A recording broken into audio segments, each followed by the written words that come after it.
Droga spacciata in gran quantità nell'area della stazione del parco di Montebelluna. Dopo mesi di indagini, i carabinieri sono riusciti a stroncare una fiorente attività di spaccio nel centro della cittadina, attività che ha creato non poco allarme sociale perché tra gli acquirenti vi erano anche molti ragazzini. Ha permesso di documentare circa 700 cessioni tra marijuana e cocaina, di cui ben oltre 80 nei confronti di minorenni. In seguito alle indagini avviate a novembre dello scorso anno è stato arrestato un 31enne nigeriano ufficialmente senza fissa dimora, di fatto ospitato nell'appartamento di un connazionale. Tant'è che ieri, quando è stata eseguita la custodia cautelare e quindi è stata effettuata una perquisizione nell'abitazione, gli sono stati trovati parecchi soldi, circa 4.000 euro, che sono stati sequestrati perché ritenuti provento dell'attività di spaccio. Molte delle banconote sequestrate erano di piccolo taglio, a testimonianza della fiorente attività di spaccio portata avanti dal nigeriano ai ragazzini di Montebelluna, studenti che si compravano la dose per lo spinello per pochi euro,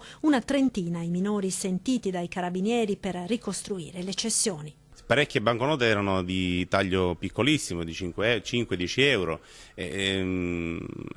diciamo, a testimoniare il fatto che anche le cessioni erano minime, soprattutto nei confronti dei minorenni, per piccolissime dosi, quindi da 5 euro. Ecco.